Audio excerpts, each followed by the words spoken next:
Hello, this is Deborah Anderson, the BlkWmnAnimator, come back to you with another video. And in this video, I have Quincys Vadan. Welcome, Quincy.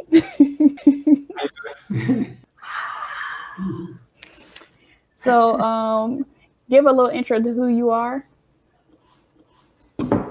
Sure. My name is Quincy Vadan. I'm a LA-based 3D modeler, creature designer, character designer, and I also moonlight as I do custom jewelry as well. So I've also been doing some styling and things here in LA. So I've been using my artistic talents to do many other things other than 3D modeling, but primarily I am known as a 3D modeler. Cool. So my first question is, where are you from and what was your childhood like? So I'm originally from Galveston Island, Texas. So I was born in Wichita, Kansas, moved immediately to Galveston Island, where all my family's from. We stayed there for, I think, 6 years until we had a big hurricane in 1983. It's a really big hurricane.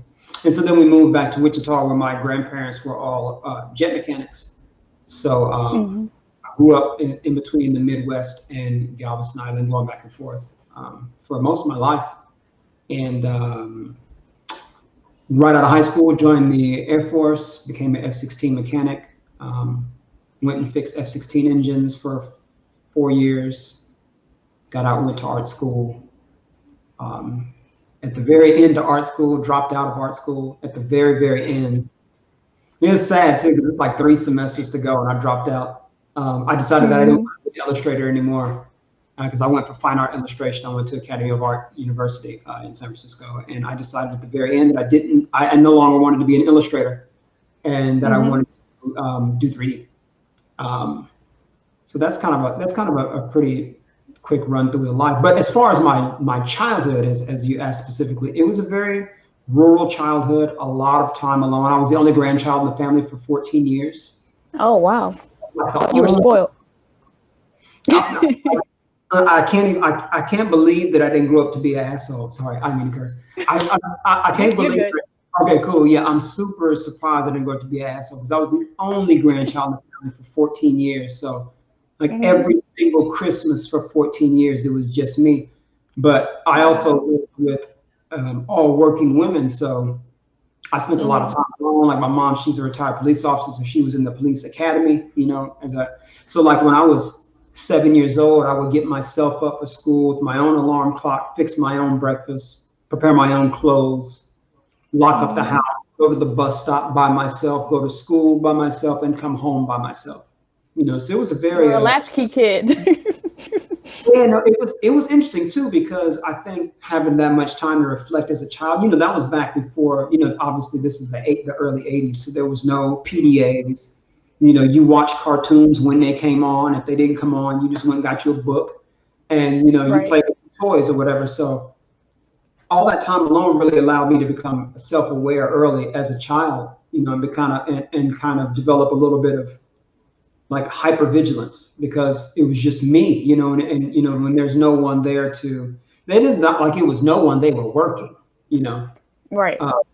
So I just became really self-aware, and I really played around with art a lot as a child, and that's where my spark came from, is just to fill the space when I was just there alone. So like back in the day, the movies, like if your movie went off, this is network TV, or when you had to buy paid TV channels.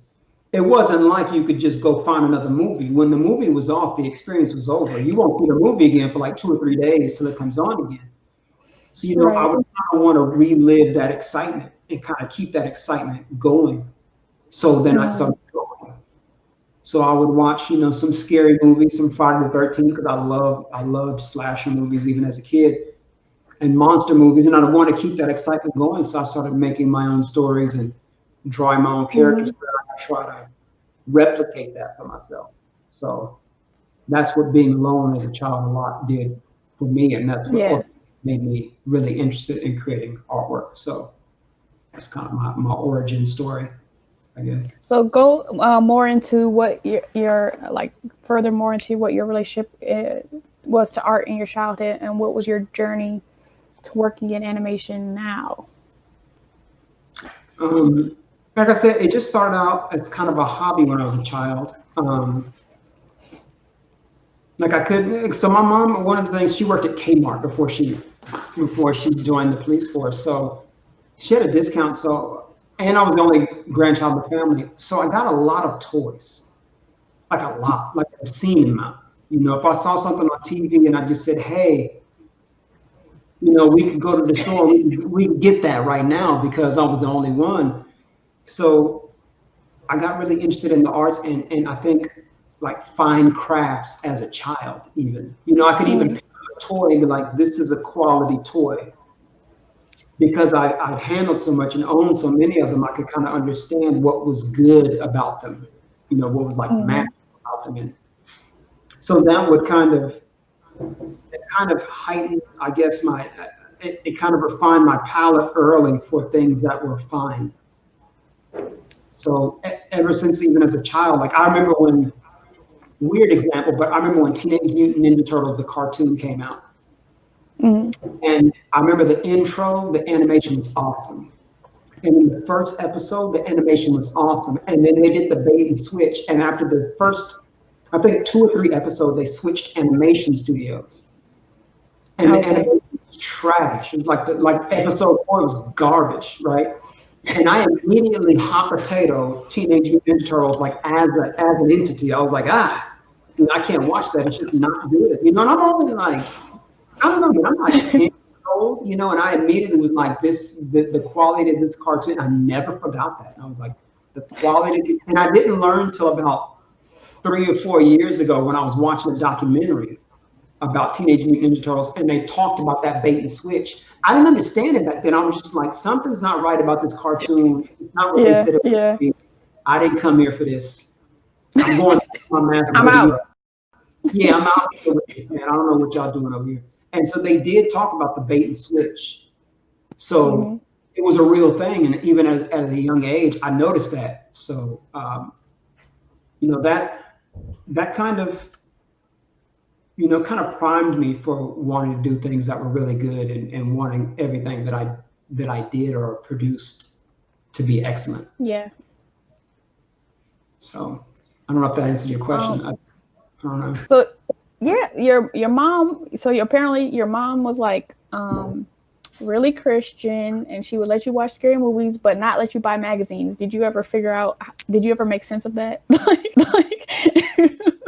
No, I didn't care because I mean, like we had all the channels. Like we were lucky enough to have like every channel you could buy back then, like HBO, Cinema, Showtime, all the paid networks. And my mom, she let me watch anything. Like I could watch whatever. There were no. So my grandmother was Christian, like hardcore Christian. I mean, we grew up in a Christian household, and you know, like we went to church and stuff. But I mean, like my grandma was the one that was Christian. Like you know, I'd be watching, she'd be like, "Boy, turn that mess off." You know, that was my grandma. But my, you know, grandma be asleep by like 7 o'clock. She ain't coming downstairs in the basement. I'm like, Granny ain't coming downstairs. So my mom let me watch anything. She wouldn't buy the books though, because I think when she bought the books, you know, she could actually see the frames in still motion and be like, "Son, these are demons," you know. But as a movie, I don't think it didn't really compute. She was. If it was a book, it was in her house now.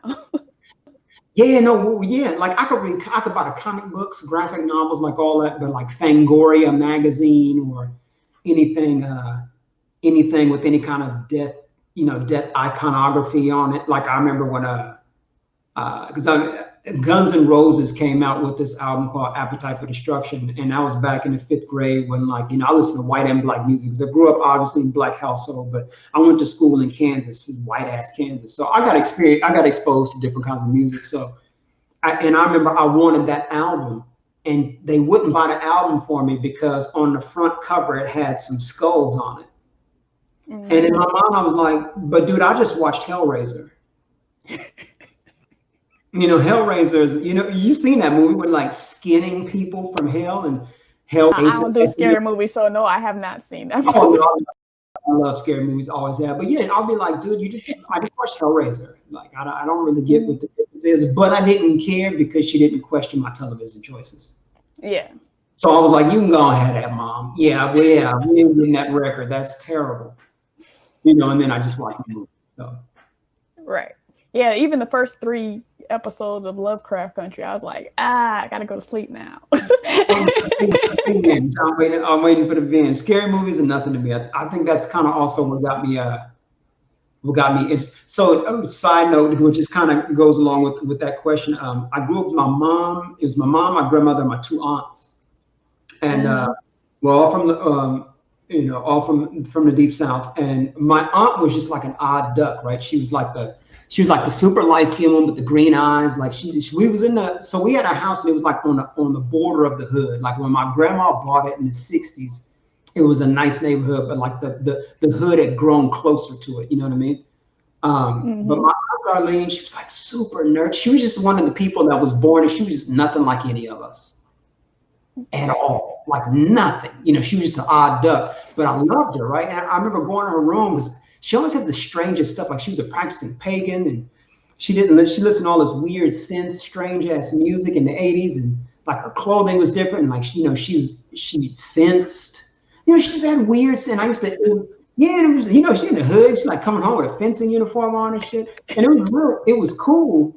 And I got a lot of influence from it. And I remember I used to go in her room and she always had really interesting, strange stuff. And I remember I picked up this book and it had like it was some kind of fire charred coyote skull or something on it. And it said Necronomicon. And I said, what is this book? It was the Necronomicon. And she said, it's something that you're not supposed to read. And in my mind, I swear to God, I'll never forget it. I looked at the cover and I said, why am I not supposed to read this? I'm going to read all the things I'm not supposed to read. And ever since then, I've just been curious. And so that made me kind of get into like esoteric things, like things that are kind of on the fringes, which is kind of where my art ended up now, which is my art is creature art, but it is definitely like some Lovecraft, kind of Guillermo del Toro. It's definitely on the fringes of conventional imagination.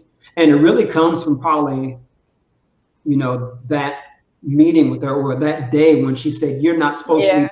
The cover illustration was so crazy. It was like some shit I'd never seen. And consequently, she was the actual person that got me to start in art too. Her name is Darlene. And I remember one day I was bugging her ass. I was like probably like 5 and I was bugging her. Like, you know, she was on her old school typewriter. And we had this little den area where she would type. And I was asking her questions and she turns around and she goes, Quincy, why don't you go draw a picture? And I said, I don't have any paper. And she pointed at the ground and she had a stack of typing paper and she had like 10 reams of typing paper. And I said, well, can I have some of that paper? And she goes, you can have as much as you want.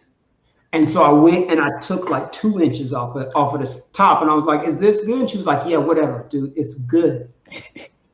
But it was like this, you know, so I took that downstairs to the big wooden table. I think all Black Southern families have that big ass table where you all sit down and eat at. And it was like evening times, I had the whole table to myself and I put it down, I spread the pages out and I drew a Godzilla comic and put it together that same day.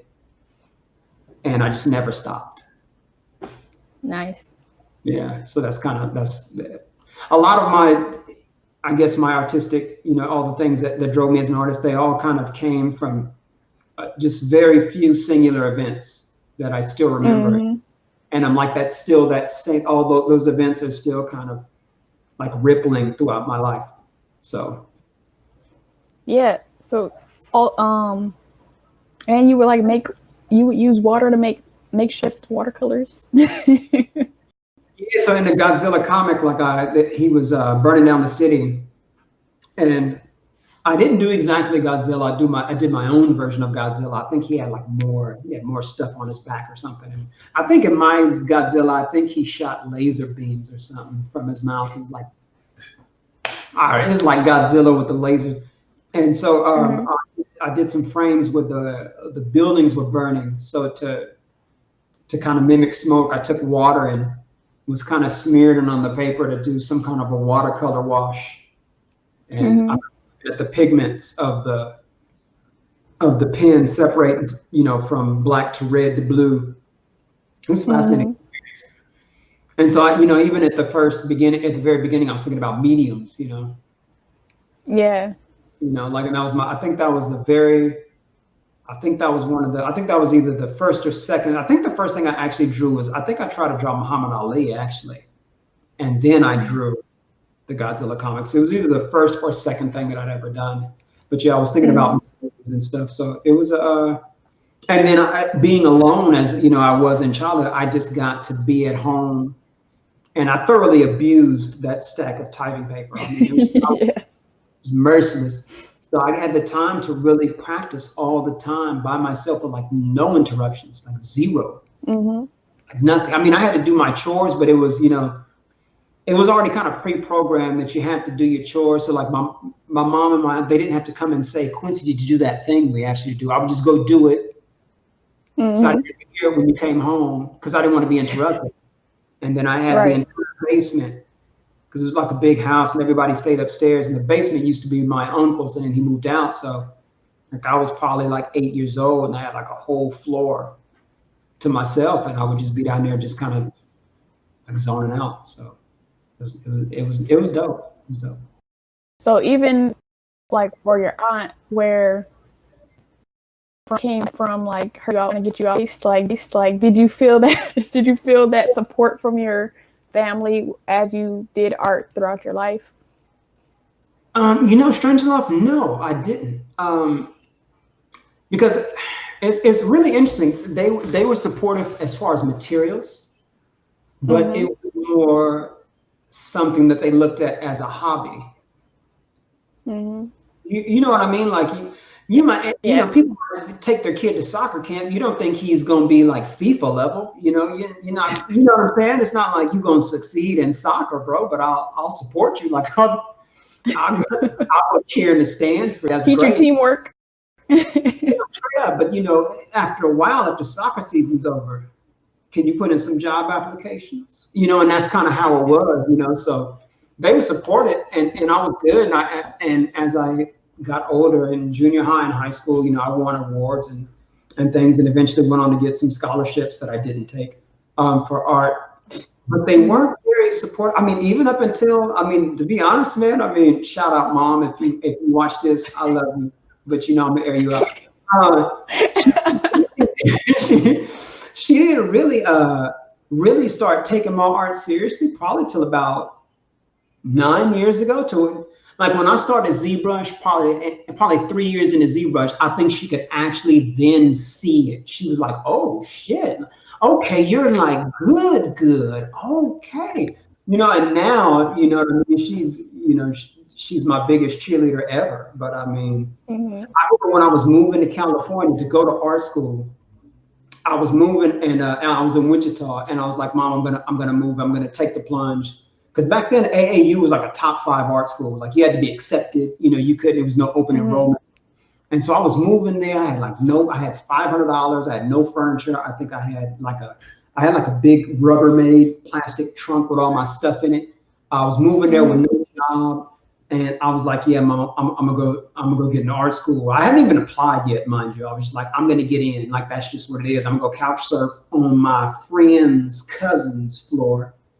And she looked at me, she said, hey, I'm gonna tell you like this, I have this job for you.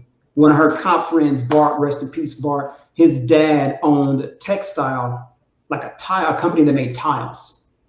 And she was like, I got this job lined up for you. It's a really good job. It's a supervisor at this tile company.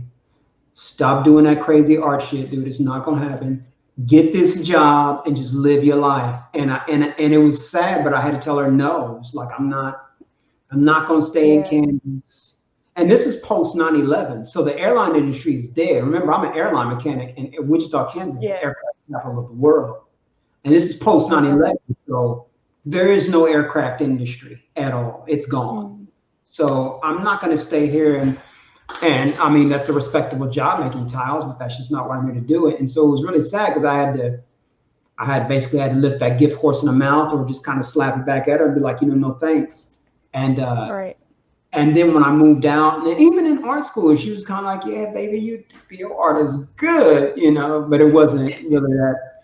And then when I started doing ZBrush and she could see my things rendered out, now she's like, oh, I understand. Okay.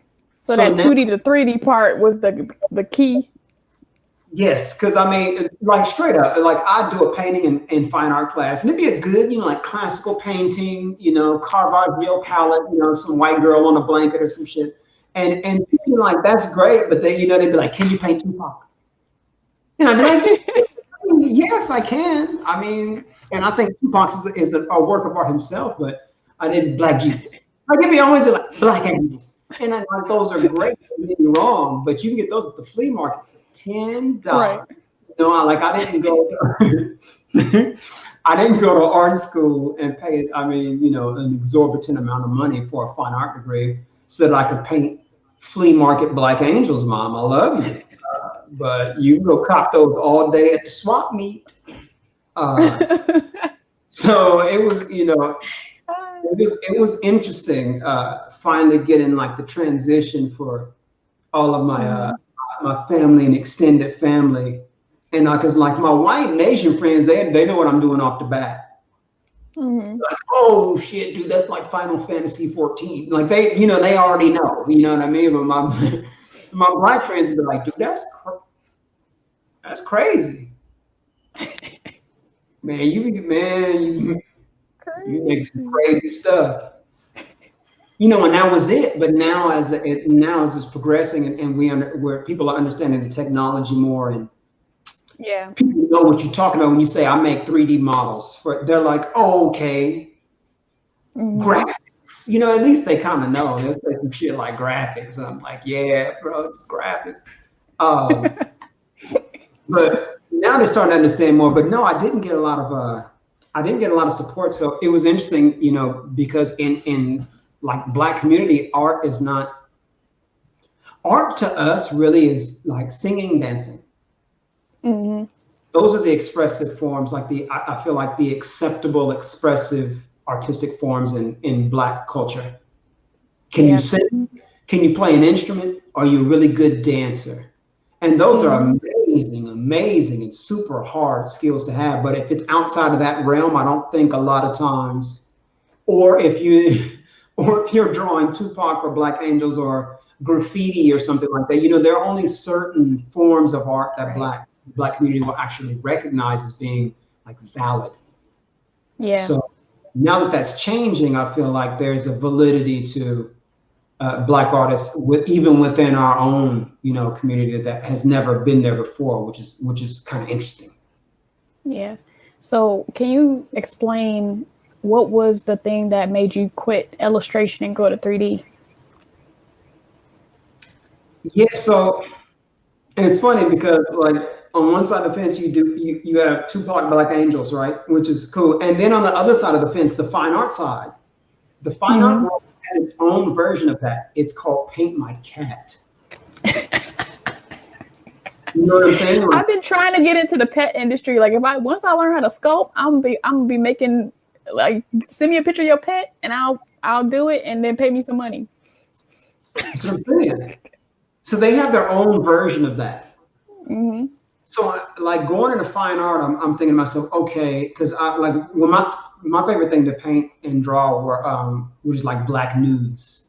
Like if I had to paint, that's probably all I paint is I just paint huge paintings of naked Black people, and that's probably about all I'd want to paint, to be honest. And you know, so I'm thinking, okay, I'm gonna get to do some weird neo-African, you know, digital tribal shit, you know, and whatever it is I want to do, and then it would just be like, can you paint these grapes? And I'd be like, yeah, I mean, but haven't they been doing that since like the 1200s or some shit like that? Like, do you still want me to paint grapes? Yeah. And that's the kind of stuff people will want. They'd be like, can you paint a lake for me? Like, I went on vacation with my dad at this lake, and like, and I'm like, no, man, I'm not gonna paint that lake. It's just trash. So that was trash. So that was one thing that made me not want to do fine art. And then two, it's kind of like the selling model of fine art is garbage too. So let's say you hire me to paint your dog or something. Like, I got this poodle, can you paint it? I'm like, yeah, for sure, this is gonna be great. So I paint your dog, and then I bring it to you. Now, mind you, I've spent like 3 months on this dog, right? Mm-hmm. I bought the canvas, the paints. You know, I've had to, you know, do the R&D. You know, taking pictures of your dog, pictures of other dogs. You know, fur texture, all these things, and it all 3 months culminates into this one painting. And say I'm charging you $1,500 to paint this dog. Let's just say that. Mm-hmm. Well, then I give it to you, and you're like, well, I love it, but my dog's more like a toffee, and this is more butterscotch. Right. Well, you know, and this is like real shit. So then you're like, okay, so I got to take this piece back, maybe reglaze over it with more color, may even adjust the composition. And so what happens is a 3-month job maybe turns into a 5-month job. But I'm still only $3K in. I didn't get any extensions and pay on that. I just put more hours into it. So once you do sell it, so let's just say it takes 5 months and you've sold 1 unit, and now you're back at square one again. Whereas the digital age, the reason why the digital age is so interesting and so advantageous is because you can take digital assets, put them in a cart, and they can be sold without you touching them. Yeah. So I'm like, okay, well, what is more economical for my time? And I figured that it was 3D modeling because I was doing fine art, and then I went to digital painting. Mm-hmm. Digital painting in Photoshop and Painter was good, but it was essentially the same thing. The only thing is you can copy, paste, and collage your painting into other paintings. That was the only, you know, it wasn't really like a big advantage, but it was, you know, it was a good like 30% advantage, I feel, but it still wasn't lucrative enough because you can't sell collages of your old work. So I looked at 3D assets and I said, okay, so I can sculpt a man or a person, whatever, and I can take that body and put another head on it. It's a whole nother person. I can change the color palette and the head and maybe, you know, mess with the proportions a little bit. It's a whole nother dude. Mm-hmm. I mean, it doesn't get more economical than that to me. Right. I can pose it. I can put it in different scenarios. Like if somebody wants some concept art and they say, hey, I want concept art of some dude, you know, holding a knife or something in the rain. And you paint it and you got the guy holding the knife in the rain, you know, and then they're like, actually, we want it to be in the desert. Like you're screwed. You got to go and repaint all of it, change. You basically got to do the whole painting again. In 3D, like backplate. I just put a backplate in. Look at that, man, in the desert. And then you wait for 2 weeks so they know it's not that easy. Or, well, at least for a random person, not for a production person. But Word. Yeah, exactly. If it's random, I'm going to be like, oh, desert. Oh. I'm going to make it happen for you. And, you know, you bring it back to him like 5 days later, and he's like, oh, my God, that's amazing. You're like, that money. So that was the reason why I did 3D, is because it just makes more sense. It's more economical for my time, and just the applications of 3D. You can go into anything, whereas the other ones just exist as their own medium. A painting just exists on the wall as a painting. A digital painting is only that. I mean, that's why they come up with those filters where they can kind of manipulate the 2D paintings. Like you can make a dude, you know, go like this or something. Yeah. They're trying to make them 3D models because it's just the most versatile medium. So I just decided to go with that. Okay, so I remember when I was in college, I met with some people, I think from the Army. And, you know, they were like, oh, if you graduate from college, you can become an officer, blah, blah, blah. And there's been several times since then where I've like thought about joining the military, and they all have been like 2.75 seconds worth of time. And I'm like, nah, because I just knew that, you know, you would go on monster.com and they'd be like, you can do art in the military. And I'm like, I am not going to be doing no art. No. So what to join the Air Force, and how did your experience help you in life today, particularly with your art? So since when I was in the Air Force, I was an F-16 mechanic. You know, I had to obviously I had a pretty high mechanical aptitude, and I had to put together. I think a jet engine, man. I don't remember, man. It had like 250,000 parts or something like that. It was humongous. I mean, I think that the engine itself was like longer than this room. It was huge, man. It was a big ass engine, even though it was F-16. So what that did is it made me so every part had a thing called a technical order, and it was a book that told you how to construct it. So, you know, if you had this part on the engine, you go and look up the TO. The TO has an exploded view of it, and it shows, you know, the sequence in which you should disassemble and assemble it. You know, so it was the technical order was very laid out. So one, it made me even more detail oriented than I already was. But especially when I went to 3D, what I did is, like, I've only learned 3D at home and through tutorials that I've watched, you know, online. I've never taken an in-person 3D art class ever. It's literally just been me. If you could see my chair is ancient, man. I've been in this chair for like 10 years.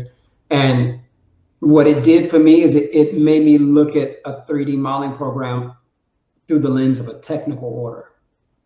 So instead of saying, okay, I'm going to jump in here, I'm going to make some amazing stuff, what I did is I probably spent 6 to 9 months going through all the menus and all of the buttons and just chronicling what the operation of the buttons were, so that I can learn the ecosystem of the program itself, rather than just trying to jump in and trying to like go straight for the jugular with something that I want to do. It's actually this book. I've had this book for like 8 years. So this is, I don't know if you can see this, but this is all. Nice. So this is what I've been compiling for years. Are just, you know, just looking at them. And so what I did is I said, I'm going to build my own technical order for ZBrush. And so that's basically what I did. And I went through all the really good tutorials and took out all the bits that I wanted and things that I wanted to do. And I just created my own technical order for it. And when I build it, I look at them as, I have to look at it as like like I'm building a 3D toy, like they're parts. If I start to look at them too much, you know, because what happens is we look at our art and we're not actually looking at our art per se. I feel like a lot of times what we're trying to do is we're trying to project the finished piece onto our art the whole time. You know what I mean? But we're not actually looking at it. We're looking at what we hope it will be. You know what I mean? That's where we get bogged down. That's why it's like we have that period where everything sucks. We're like, man, this is trash. Oh my God, I don't see the end. That thing in my mind, I don't see it on the screen yet. Like, I must suck, man. Maybe I'm not good. You know, and that's how we think about it. So I think of it as just it's a part. I just have to build a part. So a finger is just a part. You know, like a hand is just, and I'll break them up into subtools, and I'll just think of that subtool as a part. And then I'll think about, you know, okay, so with this part, I need to create these curves, these kind of end cuts, these kind of pore details. And I just think of it like that. And when I get stuck about how to build it, I just go consult my technical order or amend my technical order. I'll say, okay, well, this set of, you know, orders that I have is just not sufficient to build this part. So I'll go and go through the book and see where I need to make that a little bit more robust. And I'll jump on one of my tutorials that, you know, that I've accumulated throughout the years. I probably have like 300 hours of tutorials, and I'll run through them and get what I need. And so that has helped me with that part really a lot, especially with 3D, because it's machines. So I just think of the 3D parts as they're just machines. They're just modules, just like the modules I fixed when I was fixing planes. Nice.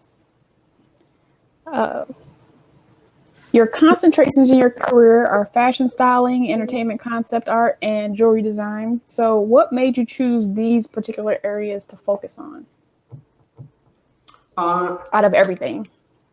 One, in school, I was studying fine art illustration, and I was going into character designing.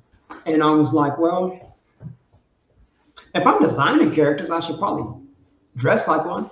I should probably, think about, how I present myself, and I'm not a express myself through clothing kind of person. I'm a like find the clothing that fits your body kind of person.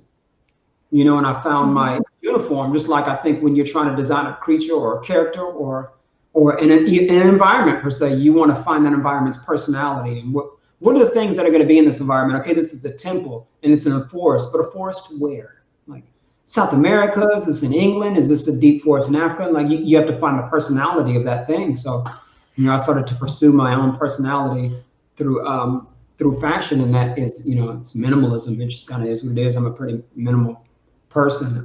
Jewelry design came about. I had a friend who was divorcing and wanted to start a jewelry company. It was kind of something for him to, kind of push through his divorce with. And so he hired me to do jewelry design for him. So I went to his home and we worked together in San Diego. And I think I did about 6 weeks there. We did all the R&D, sculpting, casting, and I helped him launch his jewelry line. So while I was doing it, he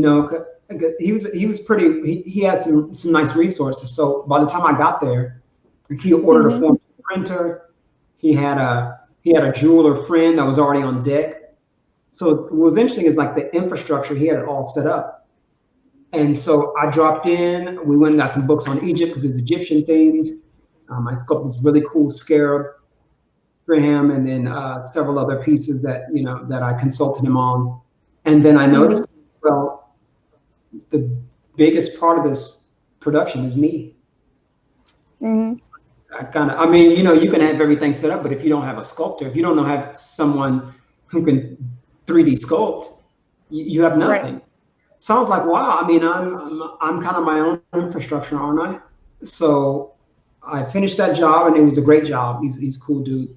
And I went on to design some of my own jewelry. So I designed and produced 3 prototype pendants, and I have, I think, 9 other ones done, and they just need to be printed and cast. So hopefully I'll be getting a 3D printer here soon, so I can have my own infrastructure. But nice. Jewelry is the same thing. It's the same thing as 3D modeling. It's so I make one, and then I print and cast 10. I set up a cart online. You order it. It's like automated buying, so all I do is fill the order, take it to the USPS, and I mail it. So that also jewelry builds upon the economy that I was looking for in 3D. Yeah. Same skill set, same thing. Eventually I think I'll probably go into toys as well. Same skill set, same model, same delivery system, whereas you make an asset, because that's the biggest thing about the digital revolution is you make money with things you don't touch. It is one of the most easy. You can even just sell the Z tools, sell the OBJ for other people to print. There's so many ways that you can monetize 3D. So I think I'll just be in here forever.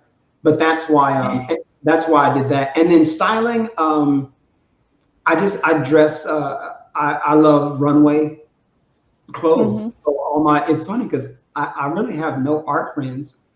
All my friends are fashion. It's kind of hilarious. And we just hang out, man, and go zone out. And, we go to like, it'd be so funny. We go to like fashion parties where everybody just be standing around like, man,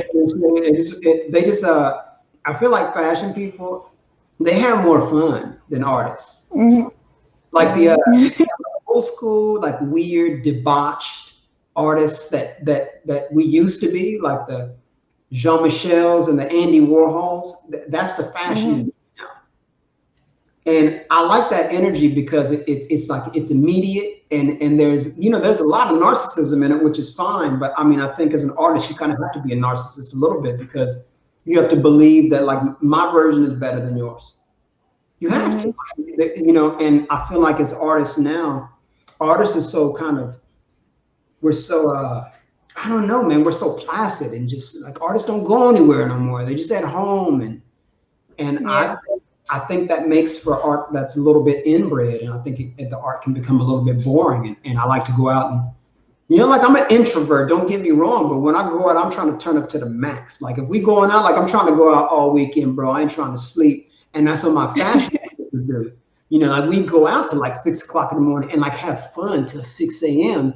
And so, you know, I wake up the next day at like 3 o'clock, you know, but you know, I would take that fun with me back into my artwork. So it like kind of fed me a little bit, because like when I want to go turn up, I call my fashion friends, man. I don't call my art friends. I'll be like, hey, let's go kick it. They'd be like, you want to drink and draw? And I'm like, hell no, man. I've been drawing at home all day. What you talking about? I'm trying to go out, or I'll like go out with them, and at 1 o'clock they'll be like, ooh. And I'm looking at you like, dude, you called me out the house to be out till 1? Like what? So my fashion friends, we have more fun for sure. Yeah. No, you turn up. So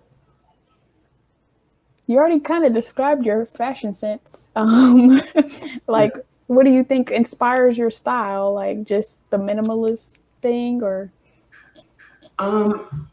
I think indigenous clothes. Like most of the clothes that I wear are not they're not very Eurocentric. I mean, obviously we have like, you know, I have some button-up shirts and obviously the zipper, you know, stuff like that. But a lot of my pants are inspired more by Japan or more by Northern Africa. So I get more influence from indigenous clothing, and I also get a lot of influence from Star Wars, because I love the Sith Lord's dress. I just think it's really cool and nice and sharp and geometric. You know, synthetic materials that really hold their sheen and really hold their color. I love uniformity also, which is a part of my personality, since I do come from a very my household was very, very, very regimented, you know, so I do come from a military family, a police officer family, so that also kind of trickles down into my fashion sense, where I like things to kind of be uniform. So that's pretty much Star Wars, indigenous clothing, and black, because it's just, I mean, it's the best color. Duh. Duh. So what benefit and influence has your classical art education had on your 3D art? Definitely composition is one of the big things. Learning how to compose, how to actually compose a work of art. And then what classical art did that I don't think a lot of people that didn't go to, and there is no classism here between people who didn't go to art school and people who did not. Because some of my friends who are the best artists in the world didn't even go to art school, and they're destroying me right now. So one of the things that classical art made you really think about was physics. So if you were, like, if I take it back to the painting grapes, you know, there's a difference between grapes and then grapes that have dew on them. There's purple grapes that are just straight up purple, shiny, slick looking grapes. And then there's the purple grapes that have that bluish condensation on them. You know, so in classical art, you know, if you tell a regular person, draw some grapes, they're just gonna draw egg-shaped purple things. But in classical art, we're like, okay, how purple? Is it a fade from green to purple? Is it from green to red to purple? How much condensation is on those grapes? How taut are those grapes? So we're actually taught on how to think about the physics of a material that we're painting, that I don't think most people would really have the training to be able to kind of tease out. So that was definitely one. Color palettes, color relationships are definitely a humongous thing in fine art that I don't think I would have ever learned by myself. Just learning how to, like the difference between cools and warms, warm cools, cool warms, you know, like how green is warm and a cool color at the same time, but it's a warm cool, whereas purple is a cool and warm at the same time, but it's a cool warm. You know what I mean? Stuff like that I think about when I'm painting now. It's just things that I would have never thought about as a person who never really went through classical art training. I would have never really, really even thought about that. I'd be like, dude, it's purple, man. The grapes, the purple, and the shiny, and that's it. Right. That would have been my grade. So there's a lot of things, that composition. I think, and also how to plan for a piece. Because in classical art, like when we are painting, we would have to do massive amounts of thumbnails. Then we do I think we called it a third. It was like a panel where you would do it to a third finish. You do like 5 of those, and then you do a half finished study.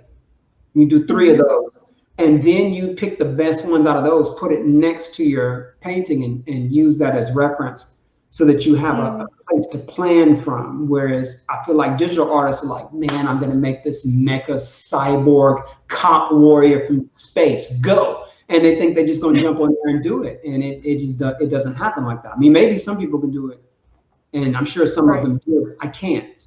I have to plan. Right. And I think most, regular mortals have to plan for that kind of stuff.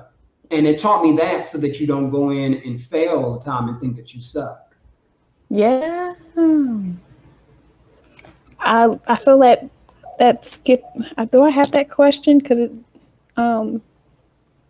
yes, there's this misconception in art, even among artists, that everything that has to come from your head and using references is cheating.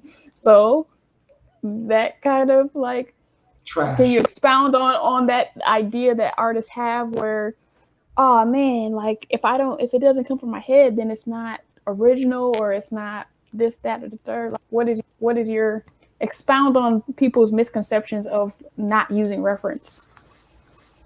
I think the reason why artists think that we don't need reference is because they've been listening to amateurs, to be real. So I'm sure as an artist, when you were a child, you drew, and somebody would say, hey, can you draw me a horse? And or even now, like somebody say, hey, can you draw a horse? And you're like, yeah, I need some reference. They're like, dude, you're an artist. Right. Do it out of your head. And it's like that the person that says do it out of your head has never done it out of their head. Ever. They haven't. So I feel like artists have been listening to amateurs or people who don't understand art. So they think that, and I think that's been projected onto us, that we're just wizards, that we're just supposed to pull stuff out of ether and be like, oh, you want a horse? And I mean, like I always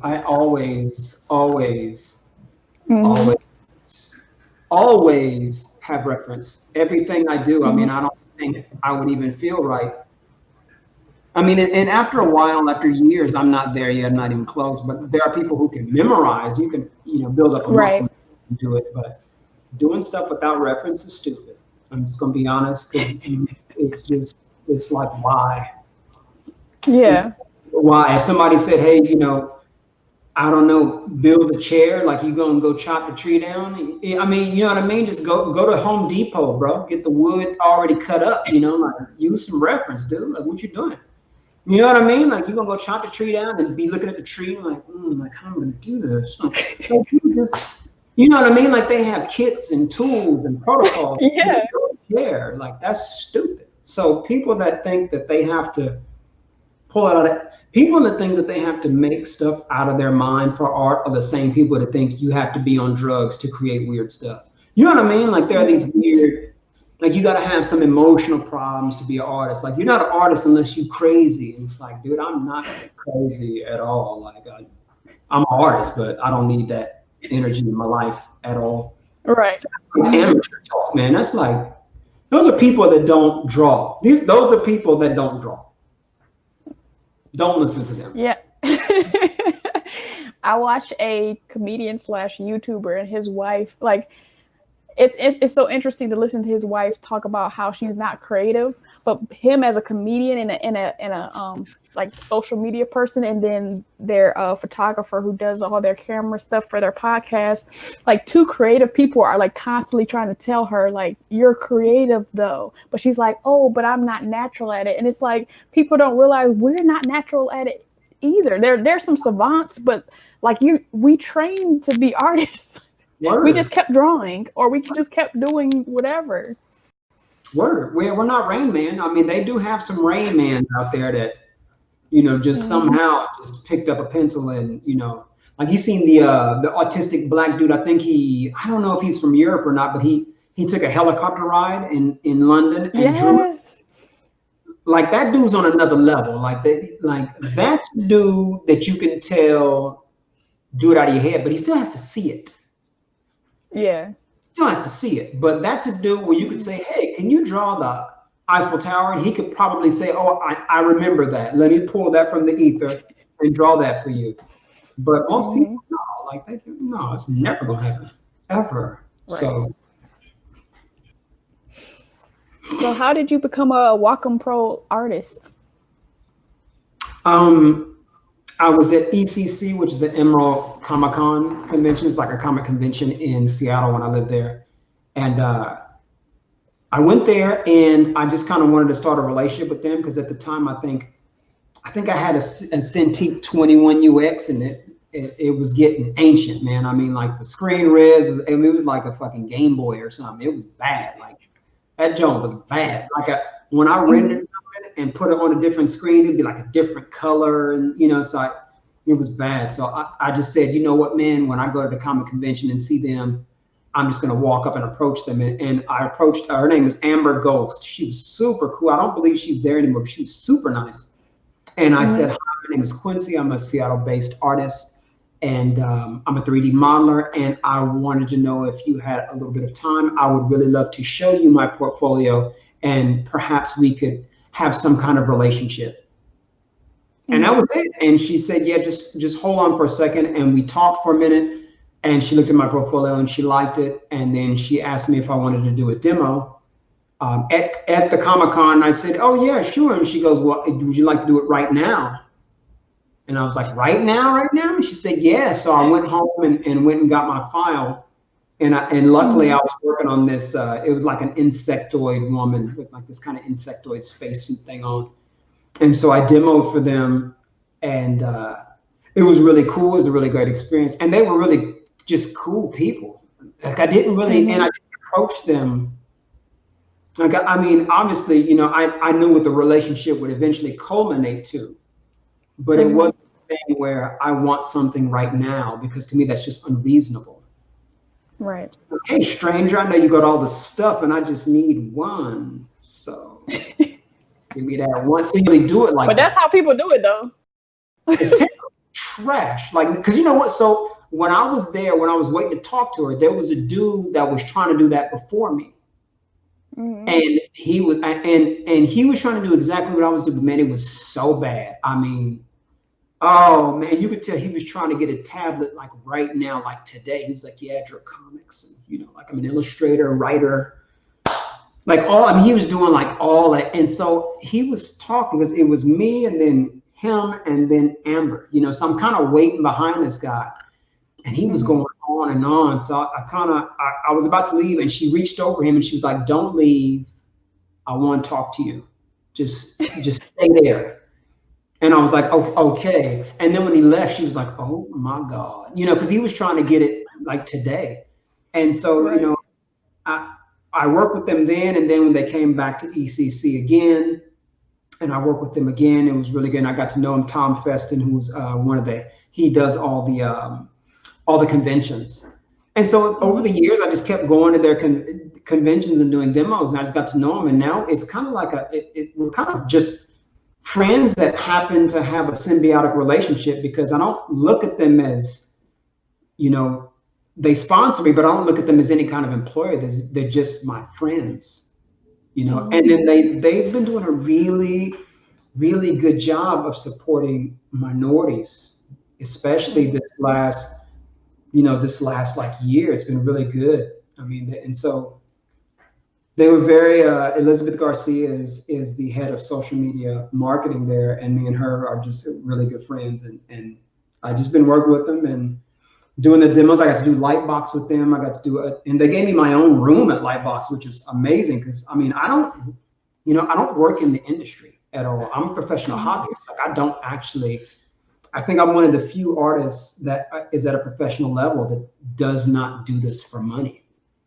So I have a kind of a different vantage point for what I desire from them. You know what I mean? It's Yeah. so I'm not trying to like politically build myself while I'm working with them. It's just like, hi, I make monsters because I want to. Can I do it on your machine?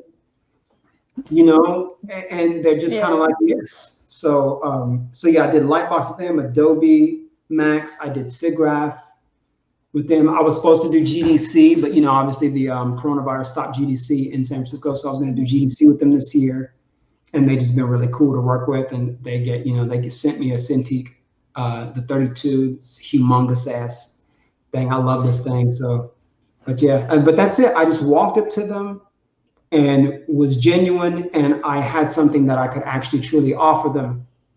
I feel like a lot of people that approach companies, they approach them, but they don't actually have. And I can't judge what it is that you have to offer, so I'm not judging anybody. But when you go to those people or those companies, you have to have something valuable for them. You know, A bargaining chip. Yeah, you have to have one. You can't just say, I really like your expensive machines, and I want one for free. I really want one for free too, and I'll high five you and stuff. You know, you just can't do that. You have to actually have, you know, some kind of bargaining chip and really show them that you're dedicated to it, and that you can perform every single time. So every single time I came, you know, I was alert. I was there to work. I had, you know, some good models going. I could talk to the people when they came up, and because people come up and they think I work for them. I'm just kind of like a contractor, but I'd be able to answer questions, you know, about, you know, the workspace and the specs. Like I have a very ergonomic workspace, and I tell them what the advantages of this size versus this size versus this size. And so it was just like an easy fit. And that was really about it. Pretty much just have it together when you go talk to them. And, you know, if you can't really do public speaking, I don't think you really have a big bargaining chip there, because they want people that can be a little bit vocal, you know, with their user base. And so that was pretty much about it. It was a long time ago. I mean, I've been friends with them for years. I think I was friends with them for maybe 5 years before I even got a unit from them. So I mean, it wasn't like, you know, I met with them and we were best buddies immediately, and they just gave me a machine. It took a very long time. But I was patient, and it was you know, totally fine. So nice. So how do you go about finding reference for your 3D models? For me, because I do creatures, what I do is I look at all of the practical effects dudes. So it's kind of like, if you're going to try to make something, don't copy a copy.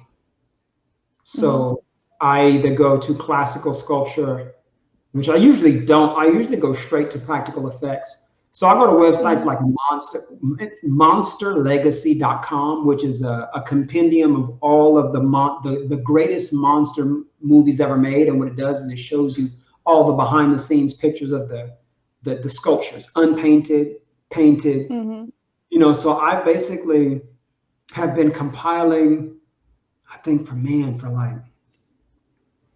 like 4 or 5 years references. So I have a folder that I've been compiling for about 4 or 5 years of reference, and I took that reference and I've categorized them. And so if I need creature skin texture, I go to my creature skin folder. If I need costumes, I go to a costume folder. And so what I do is, when I get lost on wiki pages, like I'm one of them dudes, it'll be like 1 o'clock in the morning, I'll be looking at some weird shit on the internet, man. And I see it and I just save it. Yeah. So I say, oh my God, like I remember, like one of the things I just found was I think it was the California vulture. And it has this thing on his head. It's like this big piece of flesh thing. It's kind of like a waddle, like a turkey waddle, but it's on his head. Shit is disgusting. But it's a great monster reference, you know? So I saw it on the internet, and instead of saying, oh, that's cool, I'll see that again one day. No, you're not. You're never going to see that. Not at all. You're going to get lost on the internet, bro. 3 windows later, you know, like the internet gives you the memory of a goldfish. You know, like 3 windows later, you forgot what you even saw, man. Like, it's gone. You're never going to see that again. So when I see something like that, what I'll do is I'll look at the picture. I'll say, what is that? I'll do a search for it. I'll go on Bing search and Pinterest, find all the best pictures, make a folder, done. But I do that all the time. So I do that probably like right now I have 3 tabs open that when we get done on my computer, I'm about to chronicle all 3 of those tabs. I just found them like I think at like 2 o'clock. Because I'm never gonna find them again. I'm never gonna be like, okay, where was that one website 3 weeks ago when I was eating that candy? You know, I'm just never gonna remember it. So I just do it as I see it. And so I think I have thousands of images, but they're all categorized. They're all in their folder, you know, so I know exactly where to go. My human references, bodybuilder, female, male, hands, different races, you know, insects, biomechanics, mechanical, like jewelry, like I have all of it categorized. So that's what I do is as I see things, I categorize them. I use Pinterest a lot. So like if I'm gonna do a character and I wanna make a mood board, I'll do it on Pinterest first. Get my mood board on Pinterest, and then I'll eventually take those images from Pinterest and migrate those over into my own personal reference folders. So and you just have to be methodical about it, because I mean, I think one of the things that'll destroy your piece, especially when you're doing concept art, is feeling like you got to find a piece.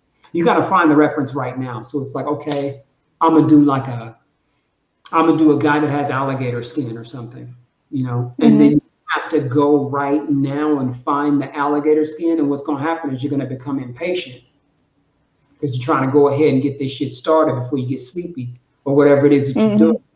You know, so you just find the best one that you found today, but there's always a better one. So, you know, and then as I'm going across, you know, like as I'm going through my Pinterest, you know, that California vulture will pop up again.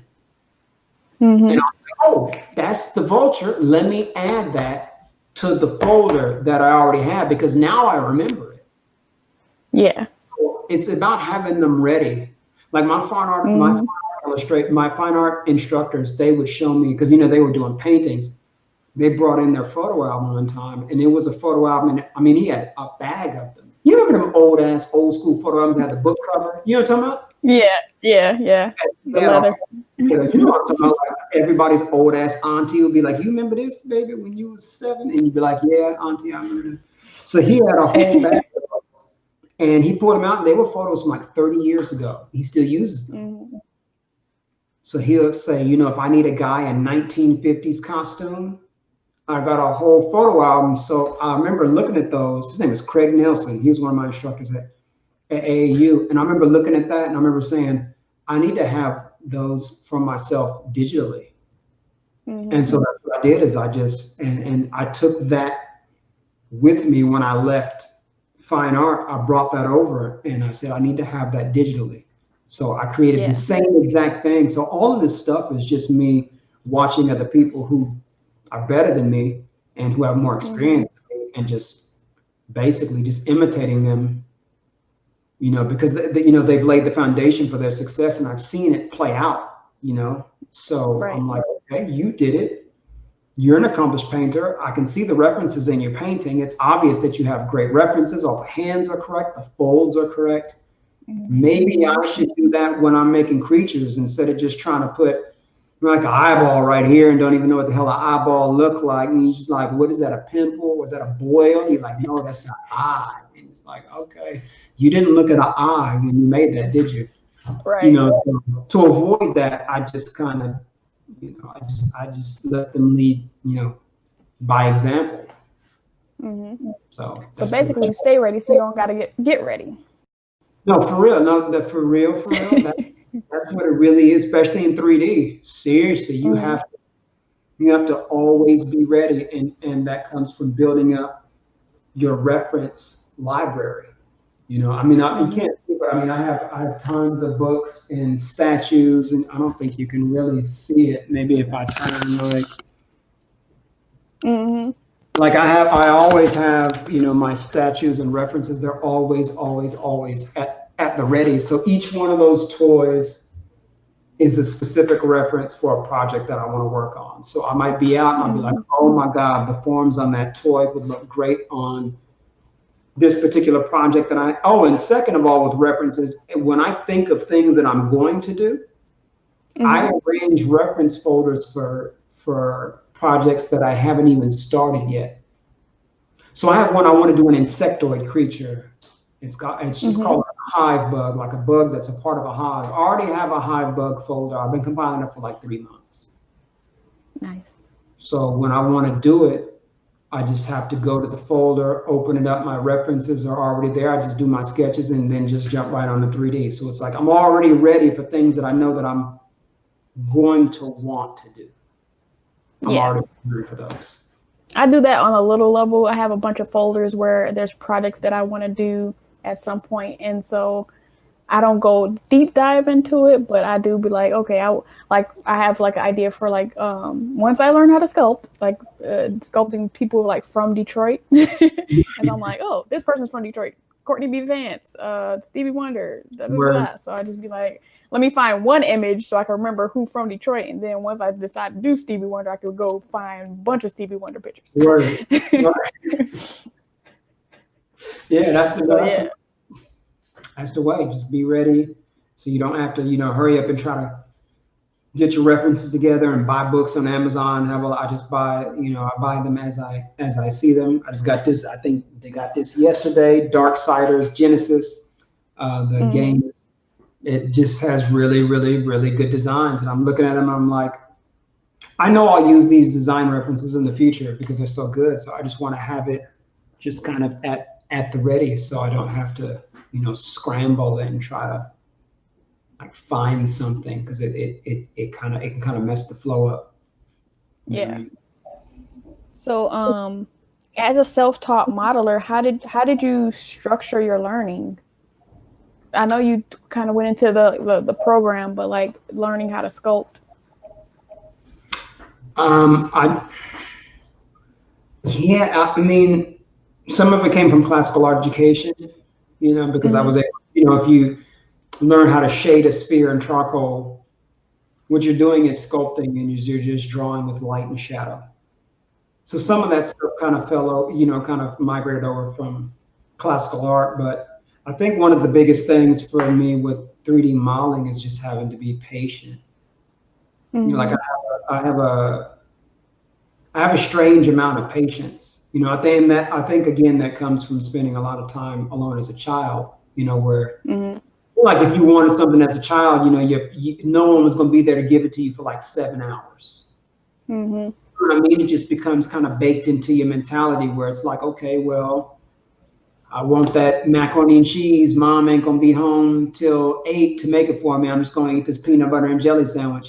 So like it just kind of got baked in. And so I'm an extremely patient person, and I just had to be patient and then realistic with myself, I think, because when we look at 3D modeling art, we look at the best art that's ever been done in the world. That's what we look at, and that's just not what we're making.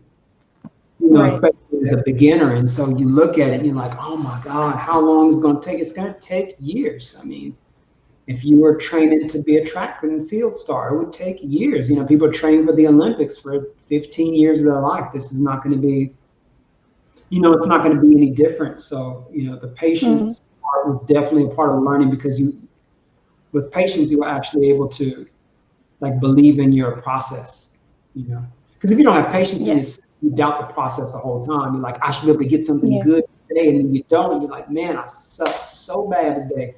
But if you're patient, like I did something yesterday. I'm doing this creature. It's like a, I don't know if you ever seen Japanese no theater where they wear that kabuki makeup with the big ass wigs. It's like, that shit is nuts. So I'm doing a creature, and it's like a Siamese kabuki demon. So he has 2 heads. So I'm sculpting the heads, and the first night, which was the Tuesday night, I did a head, and it wasn't where I wanted it to be. And so it was like 2 o'clock in the morning, and I just forced myself to stop, and I said, it'll be better tomorrow. Just set your reference. go look at your references, do some face studies, which I did, which are somewhere. I just sat back and did some like face studies with like these monster mouths and shit. Mm-hmm. This is what I did. See, that's going to be, where is it? Oh, it's backwards. Like that's going to kind of be the two-headed thing right there. Yeah. And that throat jowl thing is from that California.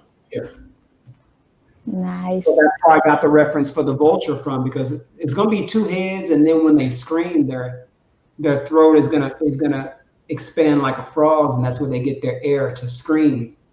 So it's kind of mixing the legend of a banshee. A banshee is a creature that screams, and the scream is deafening. It bursts eardrums, cracks bones. So this is this kabuki, like this conjoined kabuki banshee thing. So like my references have all come together from separate folders. So I just kicked back and said, okay, well, you just have to relax, go back to your references, calm down. Yeah.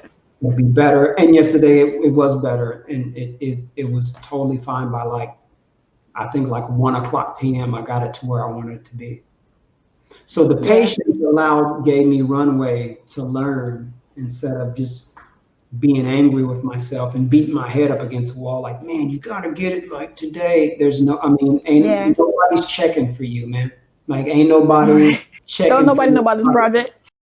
Nobody knows about it. It's a secret. So, I mean, no one's judging you. It's just you in the room by yourself or wherever.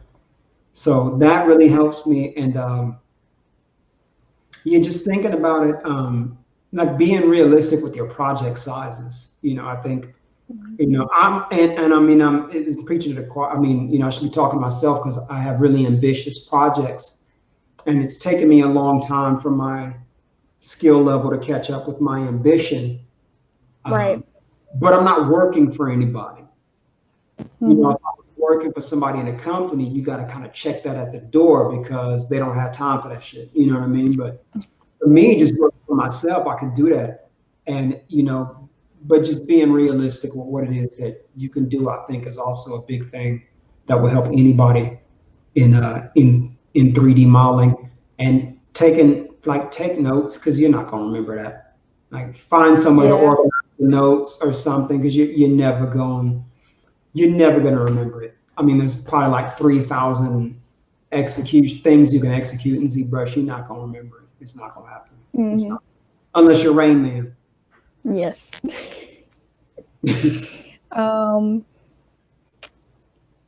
So has your blackness played a part in any of your animation career, hobby? Definitely. I think because I don't really draw or sculpt white people. I just think we've done enough of that. I mean, so it was weird, because when I went to art school, right? Like this is like I'm saying, I know maybe I think Black people can really kind of identify with this, because I used to see it in art school. So I went to art school and I wanted to do fantasy art. Whenever I did fantasy art, it'd be white people. It'd be like Vikings and shit. And I'd be like, do I know Viking? Like, you know what I mean? Like, what am I doing? You know what? They always draw the white wizard with the white beard with the pointy hat.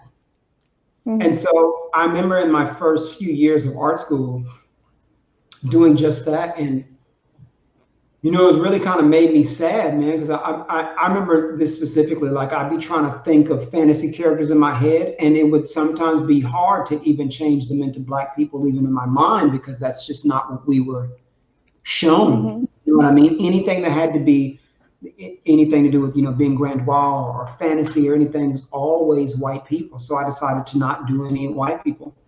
And so even my characters and creatures, they're not of any race or denomination, but they all look indigenous and ethnic. Lots of repetitive patterns, lots of like feudal type face paint, and just even the mythos that they're. I don't really do anything Eurocentric. Like all of my characters, like I just decided the Kabuki demon is from Japan. I'm doing like my own Blade fan art. Like I'm doing that too. I have a that I've never published either. I have a fan art of John Stewart, the Green Lantern. So like those are Mhm. coming out, they like rolling out, but I don't really do anything Eurocentric. I just think it's been done enough. I think we've seen enough of that. I've seen enough dragons. I have seen enough white wizards. I've seen enough war. Like I've just seen enough. There's so much other mythology and folklore that can be drawn from other continents, from other countries. So it is definitely it has definitely affected me in that way for sure. Like 100%. Yeah, that was a weird one to kind of, and it's interesting because to do stuff that's not Eurocentric, it's a little bit more difficult for it to be acknowledged as something good. It's fascinating, man. Like I'll see, like my art, I consider it ethnic, even though it's creepy, But then I'll see like it might be like a white dude who sculpt somebody black, and people would be like, "Oh my God, the way you sculpted Michael B. Jordan is amazing." And it might have been sculpture. And sometimes it don't be. Sometimes it don't be a really good sculpture too. I'd be like, That's not quite Barack Obama. Like that's not, you didn't quite get Barack. Like it just didn't happen. And so it's really interesting to see that and to have to kind of deal with that. So I don't really want to participate in that, that kind of, not that system, but like why? Like why would I, well, and like you are, plus I mean, Vikings aren't interesting. I mean, a lot of that stuff it's been done so many. But there were black Vikings. They don't tell you that. Oh, the wars. It's about the wars, yeah. Well, I'm talking about Vikings. They were black Vikings. They just talking about the white ones. Oh no, we was all up and through that, man. We was all in there. So it's like, that's what I like to think. It's like, what were we doing? I want to think about what we were doing. I don't want to think about what you were doing. I mean, don't get me wrong. You have like a little animation and they're coming through and the black person selling some tomatoes, like them niggas crazy. What are they doing, bro? Who is these Vikings? Who's these Vikings? For real. Like we were there. So I like to think about, that stuff. And I like to keep my stuff more on like the ethnic, indigenous, side. And yeah. So definitely, it's definitely been strange. Yeah. Part of it. Yeah, for real.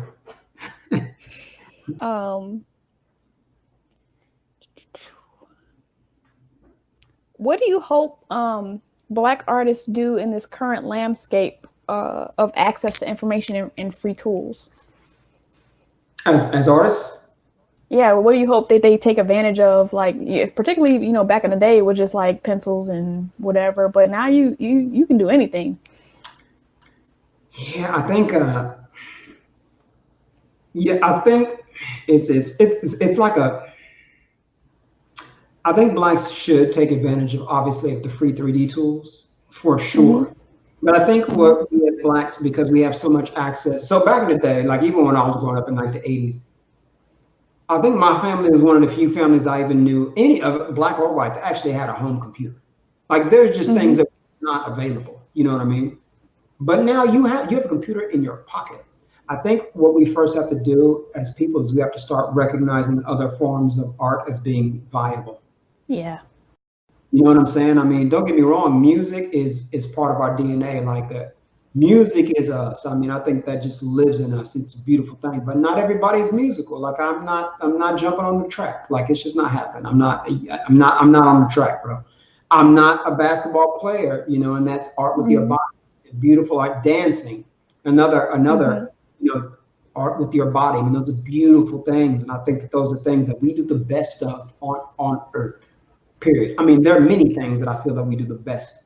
We are the best, but those I think are three things. Well, I mean, there's no comparison when it comes to making music, dancing, or sports. We have no equal.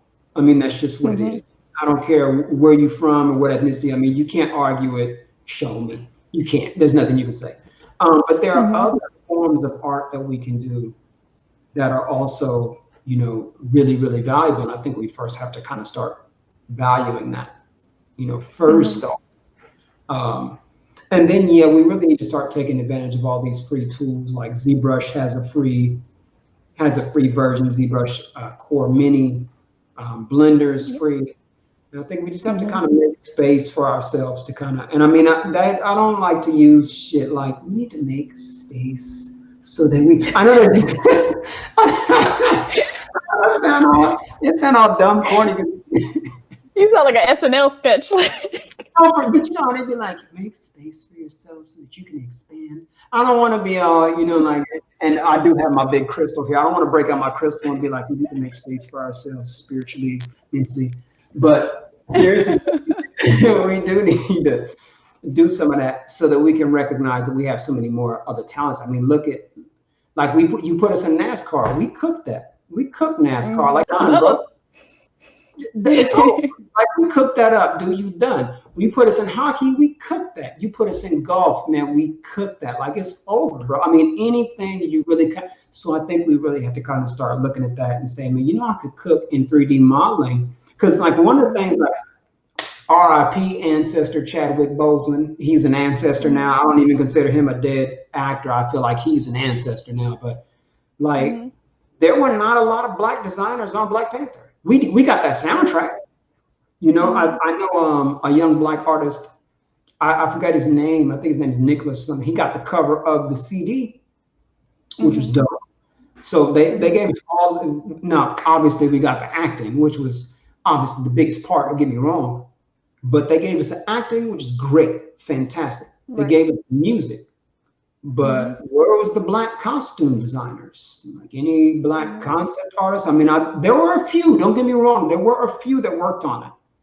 But for the most part, we weren't involved in that. So it's kind of like, how many times are we going to let other people design our legends and sell them back to us for a profit? Is really like the real root question. Right. You know, and I'm not saying that Black Panther was not great, because it was. We had Black director, Black and especially African actors and actresses, which is fantastic. But what about the design? Where were we at? You know, so I mean, we should be a part of the whole process, and I think that comes down to us really wanting or needing to own more of the process in the products that we contribute to. You know, right. You know what I'm saying? And I think that's what it really comes down to. Because I mean, I think I have the art book over there, you know, on my shelf. It's a fantastic art book. I mean, it's off the chain. Like, they did a great job. But I have to wonder, what would it have been like if we had got someone with our perspective to design some of the scenes and some of the characters? You know, how would it? Because I mean, movie was freaking fantastic, but there are some things that I would have liked to see. And this is just me as an artist. I'm not criticizing the movie at all, but just me as an artist. There were some perspectives that I would have liked to bring that were not. I saw some contrived shit in there, like it was cool as concept art, like the dude with the plate, which was awesome, dude. But I mean, I think that's kind of a rare thing. And I don't really know if that person would be in court. I don't know, man. There's just some things that I felt like we should have sprinkled some more on that. We should have been in there kind of like, okay, thanks. Let me season this gumbo. Could you move aside? So I think that was definitely, for real. You know what I mean? I think we could have been in there cooking too. So I think we really need to start doing that and think about ourselves as being part of more of the process instead of just being in Ryan Coogler was directing, so not in this particular, example, but in a lot of examples we're just the actor or the actress, and we don't have a lot of creative input. But yet I see all these really creative Blacks online, on Pinterest, and especially on Instagram. Like, I follow and look at a lot of really, really talented Black illustrators, and I'm like, where are you at though? Like, it's a weird, to be Black in this industry. It's a strange thing, man. It's weird. It's weird. It's a weird thing. But yeah, we need to start valuing that more. And I mean, that opens up a bigger thing where it's like we need to start believing in our dreams more.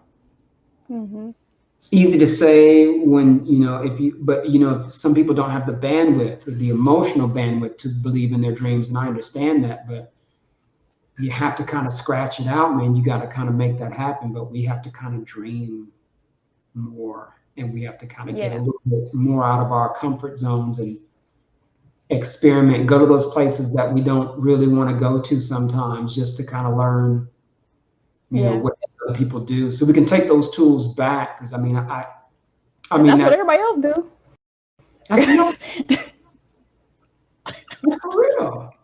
No, for real. Everybody does that, and there's nothing wrong with that. I'm not talking bad about any other ethnic group, but that's what every ethnic group does. They're like, we're gonna learn this shit, and we're gonna bring it back.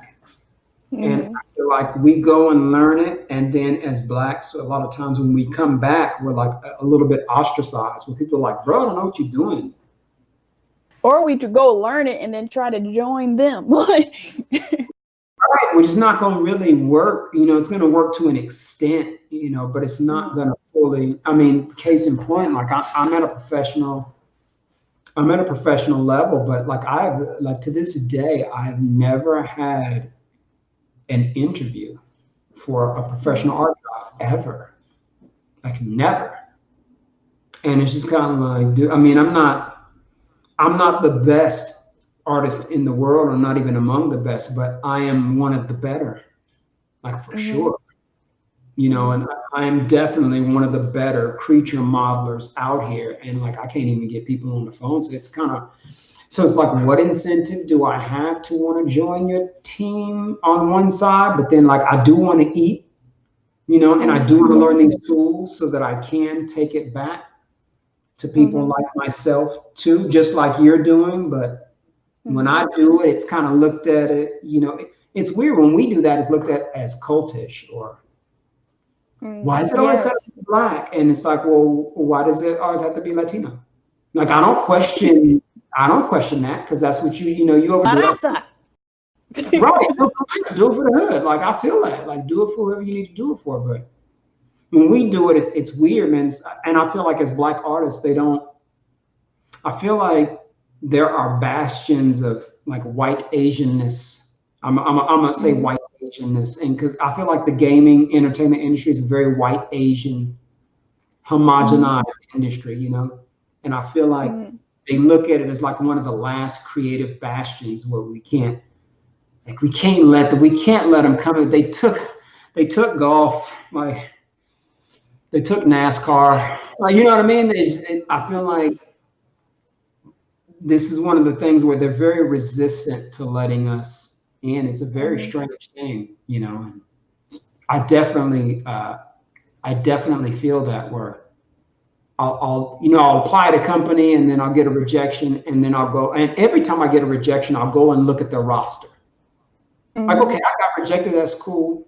Who do you have on your team? And most of the time off the top, I'll see like 30% of the people that don't even deserve to be on the team. And I'm like, damn, you got 30% dead weight on your squad, and you couldn't even talk to me? Like, for real? You couldn't even set up an interview for me for like 15 minutes? I'm looking at your roster right now, bro. Like, did you not look at my stuff? Like, did you not see it?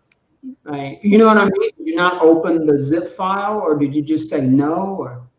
And it'd be weird. Yes, that segue into a whole nother question that you did not ask, but yeah. We talk about it though. No, it'd be weird out here, man. It's interesting. Or they'll be like, man, I really love your stuff, and I'll say, thank you. You know, I see you have a job opening. Perhaps I could talk to somebody like, well, you know, it's one of them. Do you know 7 programs? I'm like, dude, I'm one of the better 3D sculptors right now. And I just learned that in my room. If you can't see that I have the focus to learn those programs with direction from you and your company and the resources that your company have, I mean, I've already proven that I can do that, because I'm here talking to you right now, which means I'm at a certain level that you wouldn't even be talking to me if it wasn't a level of talent that you had to recognize. Right. So we're already here.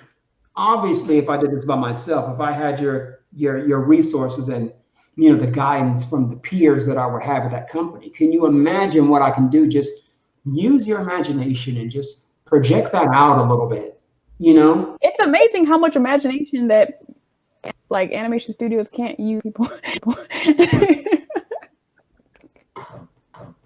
Word, no, for real.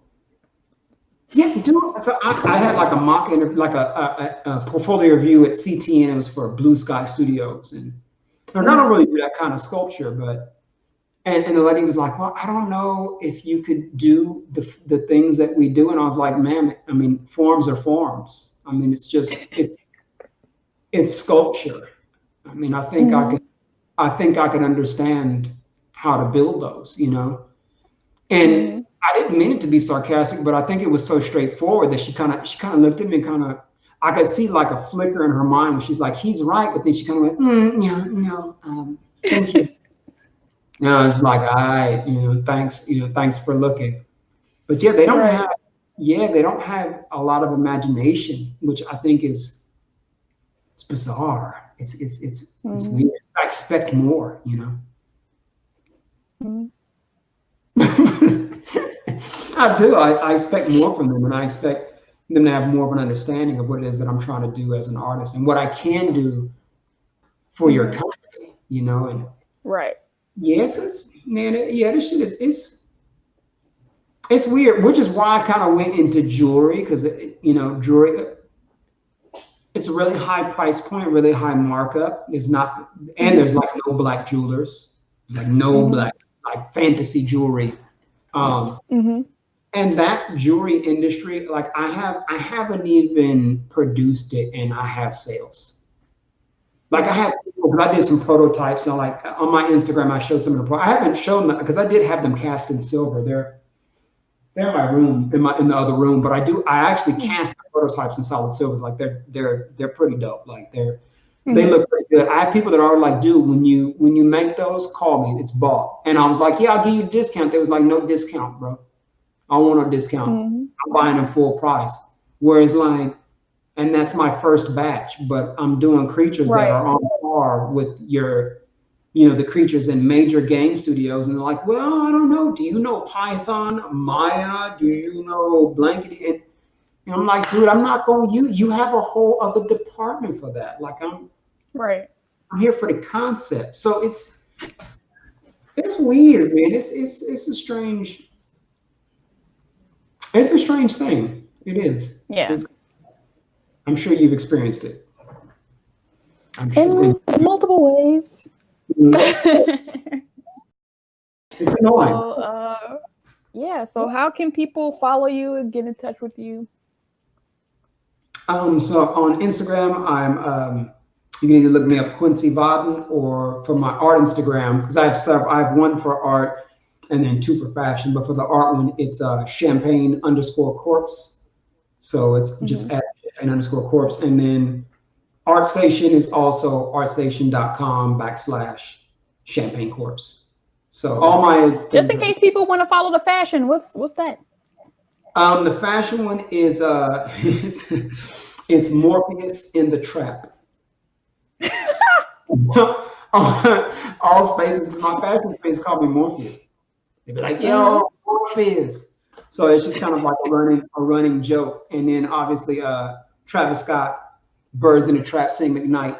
So it's kind of like alluding to that. And then like I'm Morpheus, but I haven't been freed yet. Like I'm still stuck with everybody here. So Morpheus in the Trap is my other fashion Instagram, which is more like editorial. Nice. All right, Quincy, thanks for coming. And to everybody out there, like So I Know It's Real, comment and tell me how you feel. Subscribe to Seal the Deal and sign up for post notifications to show your zeal. And I will see you in the next video. Word. Thanks for having me. Take it easy, Black.